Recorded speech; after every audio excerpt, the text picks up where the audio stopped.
Hello, and welcome to In the Words of a Sister, Unmasked. I'm so excited to be able to present on this stage some of the most amazing female poets. So please sit back and relax and enjoy. Jada Harrison is a high school senior with hopes of attending Howard University and perhaps even being a part of their medical program. Please welcome her to the mic, Jada. This piece is about my brother. It's untitled. My brother is black, which means he was born with 1 foot already in the grave. And in 19 years, he still hasn't drawn up a way to pull it out. In the game of baseball, you get 3 strikes before you are considered out. My brother already has 2. Strike 1 is from being born black. Strike 2 is from being born male. Sometimes I wonder how long before the pitcher will decide to send the 3rd one his way. And if that day ever comes, I pray my brother stops playing baseball. I pray he learns the game of dodgeball. I hope he uses his only foot to pivot his way back into our mother's safe embrace. I always wondered why my asthmatic brother found comfort in running. It was an innate instinct. He knows that to win a chase, you gotta be quick on your feet, but no matter how fast my brother is, he will never be faster than a bullet. So I pray his skin stops being weapon and turns into armor, stops being cursed and becomes blessing. My brother played soccer. Sometimes I wondered how many soccer balls he'd kick before the opposing team decided to put a bucket in front of him. If he'd be quick enough to control himself, because the slightest tap would mean lights out. Instead of making a goal, he'd be making a hole too deep to ever be filled. He'd flop his way into a casket, and I wonder how many points will they have when taking him? How far up will they be when this is all over? Will it be considered a blowout? My brother used to shoot back, but the only time he shot back was to play basketball. He was also a point guard, and I'm glad he never dribbled hard enough for the ground to give in underneath him. He never passed to the wrong team, and I'm thankful, because who knows if they would have mistaken his body as the basket. Instead of shooting at their hoop, they'd be shooting at him, and they'd be proud. Another man down, another point scored. See, the first sport my brother ever played was football. But no matter how strong his arm was to throw, it was never strong enough to stiff arm a sack, so he got popped. And sometimes I wish he never quit. I wish he grew accustomed to fighting off the pain, got used to being hit, so that way, if he is ever hit by a bullet, he would know how to shake it off, get back up and smile, walk off the street and tell us about the experience. My brother played many sports, found love in every game. After all, he was born into one, right? Each sidewalk is considered a sideline, the street a court, and the only safe place is our locker room of a house. And each day he returns, it's considered a win. But sometimes I wonder, how many games can he win before he loses? This piece is just a reminder of how special you are. 5 things I want to tell you. 1, you are beautiful. 2, you are strong. 3, you are intelligent. 4, you are loved. 5, you are enough. These are 5 things we aren't always often told. These are 5 sayings that are pushed to the back of our minds and the bottoms of our hearts to collect dust and grow old. These are 5 things we don't always get to hear. These are 5 sayings I decided I need to share. See, we often get caught up in our mistakes and flaws that we never take the time to look at the true beauty we possess at all. We are influenced by the status quo, body goal, and Instagram models. These things killing our self-esteem, call it homicidal. You are pretty to be a person, not pretty to be a color. So don't let someone define you by your skin complexion when they won't use it to define others. Stepping up to the plate and admitting your mistakes make you stronger than you think. Better not to submerge under your problems and let yourself sink. Better to admit your wrongs and get help to get right. Sometimes you need assistance and a different insight. Sometimes you need to tell yourself that it's okay to cry.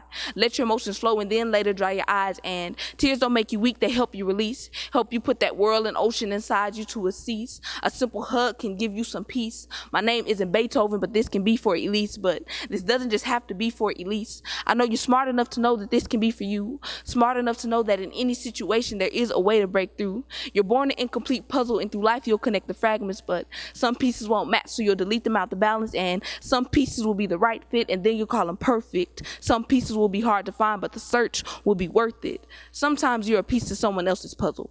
Perfect fit to the part that before you came used to cause them trouble. You are put in a situation for a certain reason. Nothing nothing you can't handle as long as you keep breathing. You're more than enough and you're always needed. The great energy you bring can never be depleted. The mindset you have is unique and intellectual. Put your thoughts on a paper and I'll call it a spectacle. A quick reminder on 5 things about you. 1, you are beautiful. 2, you are strong. 3, you are intelligent. 4, you are loved. 5, you are enough. This next piece is titled The Definition of Black.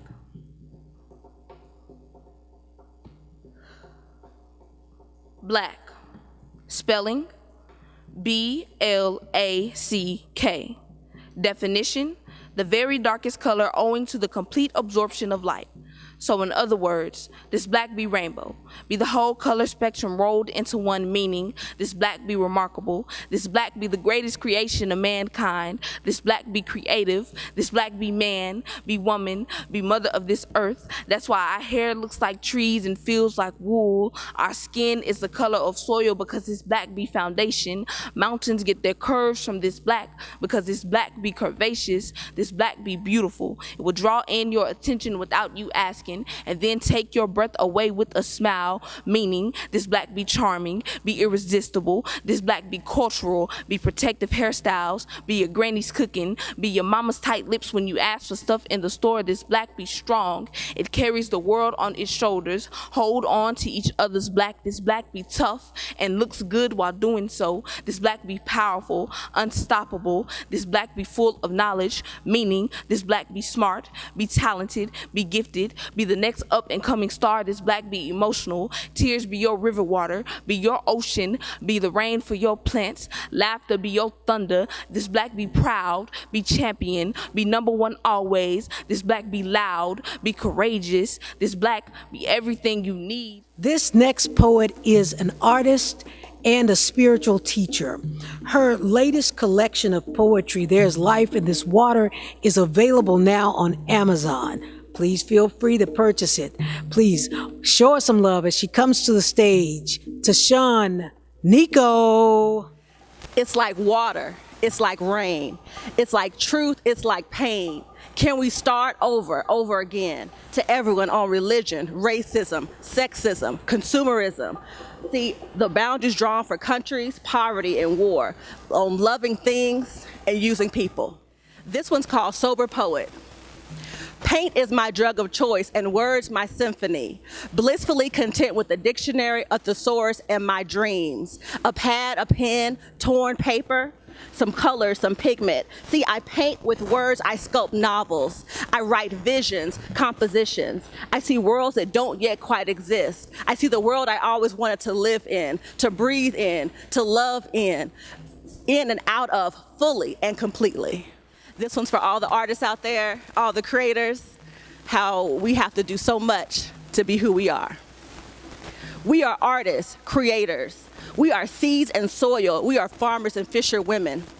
Butterflies, swans, salt, light, and love, travelers from a foreign land. See, we are more than world citizens.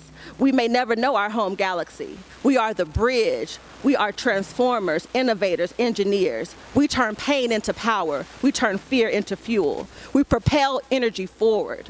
We bridge where you are to where you always wanted to be.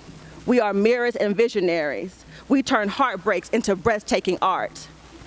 See, we are the flower that was once just a single seed. We had to break through the earth, a single shell, towards an unseen sky after digging deep, buried in the dirt, forgotten, isolated, lonely and cold. We artists had to grow inward long before we ever were strong enough to break the shell. In the darkest of night, who knew how deep those roots would be? Who knew they would make us so strong? We had to bloom one petal at a time. Our colors, our fragrance. See, now that aura draws your attention, your adoration, your time. We artists are warriors who had to know, recognize, believe, and fight for our own value and worth while hidden from view, still underground, and still unaware ourselves. Artists are lovers and storytellers. With knocked knees and chattering teeth, we keep telling our story in all mediums. This one here is for our brothers, because we need our brothers. We need to be united. It's not about the patriarchy or the matriarchy, it's about partnership and unity. Every man I met came from a woman. Why don't we love our women, protect our women, fight for our women, provide for our women? You are more than half a woman. Loving her is loving yourself. Love a woman, drink her tears, pray her strength, love her insecurities, love her fears, love her imperfections, love her past, her present, her future. Love her jealousy, love her journey, love her healing, the full power of her love. Hold her body and cherish her heart. Because see, loving her and embracing her pain releases all the love that she has been holding back. Let the rivers of love flow. Selah. This next one is really a spiritual poem that I didn't know was a spiritual poem when I wrote it. And the butterfly actually represents spiritual transformation. So I hope it really, really touches you on your journey. You think about how far you've come. Brilliant black butterfly, do you even know how beautiful you are? The rich melody in each flap of your wings. See, the mosaic of colors and patterns that tell your story. They trace how far you've come. You fly with wings you never knew you had, transformed from a darkness you never knew would end. What was pain is now power, black onks in the sky. They try to chase you, but they will never catch up.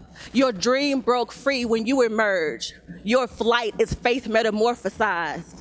See, out of darkness, you came and now you fly with endless skies. You crawl, but now you fly.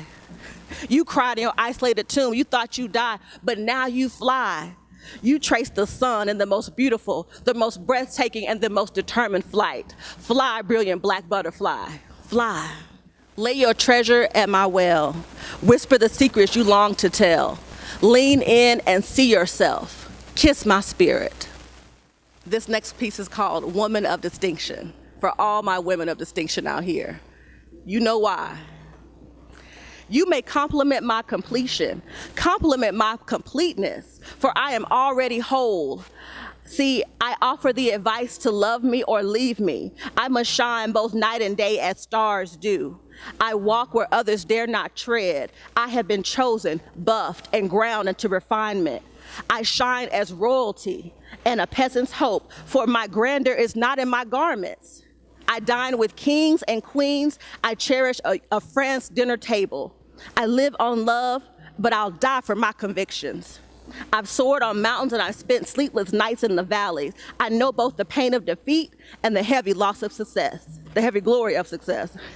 I've selected the target and I've missed the goal time and time again, yet I set the arrow on the bow again and I shoot for the stars. I'll get tired and I may want to quit, but I do not know how to breathe failure. I invest in quality, not quantity. My home is my refuge. I rest to renew my mind and my body. I invest in myself, woman of distinction. I seek out and carefully select my education. I eat the meat and leave the bones. Discernment. I continuously study and master my craft, a lifelong learner, a woman of distinction. There is no limit on my learning and what I can do. I stay ready for the next task. I watch, fight, and pray. I stay prepared for opportunity. Woman of distinction. I need not knock because I tackle opportunity outside my door. I trust my Creator has made me for this time, and my affirmations may seem a rant, but they are my mantra, a stream of consciousness that my dreams and visions help me to soar. I wear them as pearls around my neck that form my purpose. I am dualistic, both of ambition and servitude, a woman of distinction. On the eye of a needle, I have found comfort in living. I believe that anything is possible. I see opportunity when others merely see a possibility. I feel overwhelming love. I've embraced my childlike wonder and my curiosity. I fly, taking leaps into the unknown, woman of distinction. I contribute to something bigger than myself. I create, I learn, I grow, I do. I constantly evolve. I believe it's never too late to start living the dream. I create me. I am a woman of distinction. She says her aspirations for her poetry are that they open doors for understanding, acceptance, healing, and love. So with that, show her some love. Welcome her to the mic, Barbara, Audacity. May not be very eloquent or well-spoken, but People take note each step I take in these shoes is new ground broken. Every walk I take has been a journey, counting each and every step getting closer to me. Getting in touch with my queen, baby steps, leaps, bounds, and races, sometimes crawling to avoid certain places, certain people in the fake smiles on both their faces, spitting my truth poetically. No Anita Baker, but I'm giving you the best of me. Transparency, so that means I'm giving you the rest of me. Keeping my eyes to the sky above because I live what I am, and that is love. The road. Immaculately, I have become the best disappointment that no one ever knew. The greatest rumor of a failure that you never read about. My life is the sand that fills punching bags, and its weight, it makes me tired. Movie star quality smile smacked shut with backhands of misunderstandings, growth stunted from the wrong kind of attention. Mind shattered into millions of pieces by those who never really wanted to know me, only pick me apart and take all my shiny things, leaving me with the shit I stand in now. And still, I'm the best wrong choice you'll ever make. The lesser of the traveled roads before you, I wait. And as you choose to go down the smooth road, the paved road, my rocks and dirt and pebbles that cover, we laugh because we know that road all too well.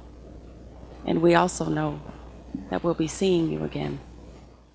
This woman, I know this woman. She's dying to love, be loved, have love, give love. Her body has withstood the most devastating of storms thrown to and fro between PhDs and diagnoses.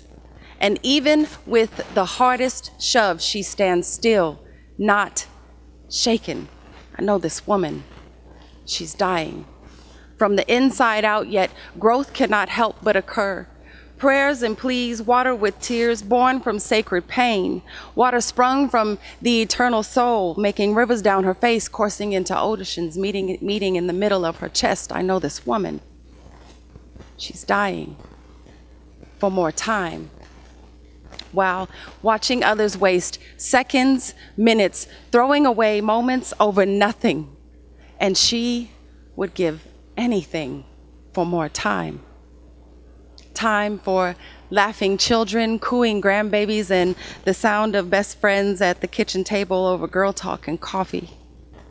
I know this woman, and she's dying to live. These hands. I have large hands. I've been teased since I can remember about how big they are. These hands hold hands tightly in love, kinship, and friendship during excited, happy, prayerful, powerful, sad, somber, and fearful moments, mine and others. They have held newborn babies, brushed hair out of eyes, and rubbed the feet of my dying grandmother, tended to wounds, spanked behinds, children and adult alike, cooked and cleaned, served others, waved hello. Fingertips have been kissed before waving goodbye. Fingers crossed on these hands as child who hoped and thought that if you believed hard enough, wish would come true. These hands have covered a face when it's been contorted by sadness and grief, made morning coffee after long nights. Hands that have clutched chest in effort to stop the heart behind them from beating so hard. These hands have fought both necessary and unnecessary fights. Hands that have healed others through their strength. Hands that were outstretched to break falls, although sometimes space met ground before they did. Hands have been raised for protection in effort to deflect, soften, or avoid being hit, for myself and others. Same hands have touched chests to feel love's heartbeat. These hands have covered ears in protection and disbelief, covered eyes, shielding from shame, horror, bright sunlight, and from others witnessing tears falling. Strong hands that have lifted furniture, weights, self-doubt, spirit sacrifice, these hands have touched landscape of beautiful brown life. Held face steady for kiss, hands that have clumsily, excitedly, awkwardly removed clothing. Hands that have been outstretched like cross, wide enough to hug anyone who needs it. Praise my God when it's due. Welcome those who are close to me. Hold the hearts that matter most to me. These hands, these big hands, larger than what looks normal for a woman, hands. These hands, they can do anything except hold on to you. Words. When you're far away, your words, few as they are most times, they make me nauseous.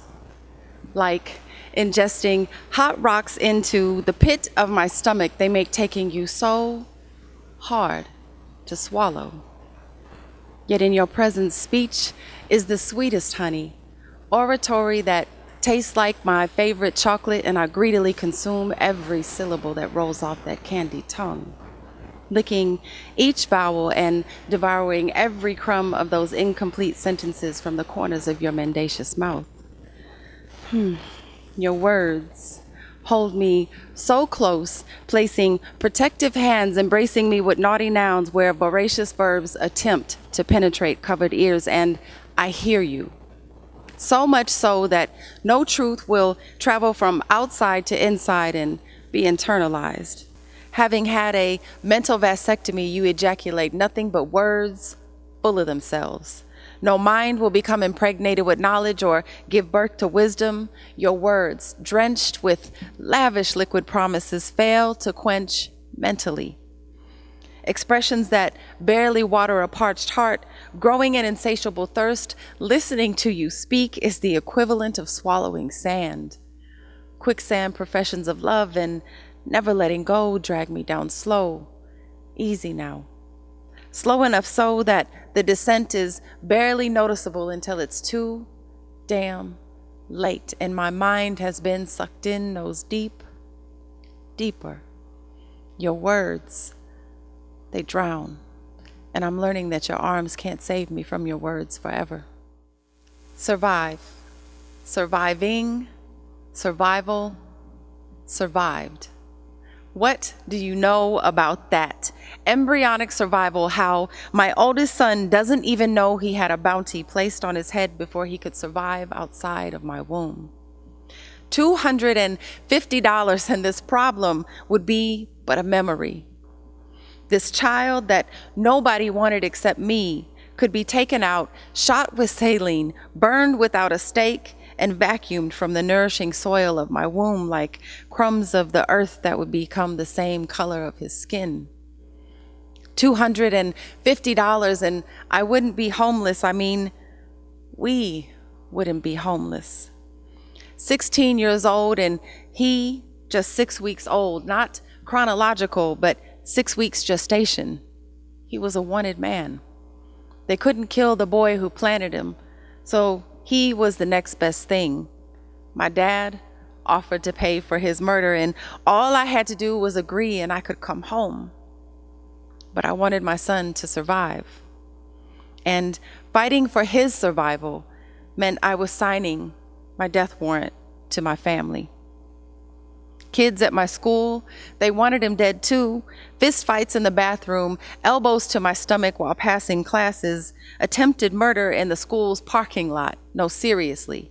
Another student tried to run me down with their car, and the principal, she wanted him dead too. She refused to listen, told me maybe I was keeping the wrong company. Translation: maybe you shouldn't have gotten yourself pregnant by a black boy. And because I wouldn't accept his death warrant, we slept on couches, wore the same clothes, went to school with no books, because my family had already packed all of my belongings and accidentally threw them away. I was now trash because the color of his skin was disposable to them. It took 5 months, but I was given a home, really just a place to grow him, to get to know him, so I could leave him. And instead of signing his death warrant, I was given a contract. An agreement for food and shelter felt like Rumpelstiltskin tricking me out of my firstborn. So we could survive. And we did. We survived enrolling in school so I could graduate, but was given a homeschool teacher. Translation: we don't want you influencing any of the other good girls. So even though I had a 3.4 GPA, I was dead to them. Like I'd broken some rule no one ever told me about until it was too late. As if the white race was some kind of dynasty I'd dishonored by growing a brown baby inside of me and having the audacity to fight for his survival. To take every bullet and shotgun shell loaded with hate and racial slurs to my chest. Bleeding out my life, sacrificing my 16-year-old body so he could survive. I died with every contraction. Emotions perishing with every push because I knew his life had been ransomed with mine as soon as they put those adoption papers in front of me to sign. Every letter of my signature spelling out B, survive, A, surviving, R, survival, B, survived. I hope that you all enjoyed this program. The poets were amazing. I believe that words are just essential for the healing of our land, for the changing of the hearts. And do you know what else I believe? I believe that if we're going to stand together, then we need to stand together and kneel together. And by all means, pray together in whatever tongue is true to you. See, I believe that since we're in this thing together, then we need to do this thing together and teach our children to live, love, and lift one another and our elders. See, I believe that one should not be defined, or justice should not be given to someone just because the color of their skin. I believe that our hearts should sing songs that our souls confirm. And I believe that the truth, the real truth, is the truth. And I believe that we should all live our lives to touch, move, and inspire. I hope that you enjoyed all of the performances. Please give it up for our drummer, Mr. Lynn Barnett. Hope to see you real soon. Thank you.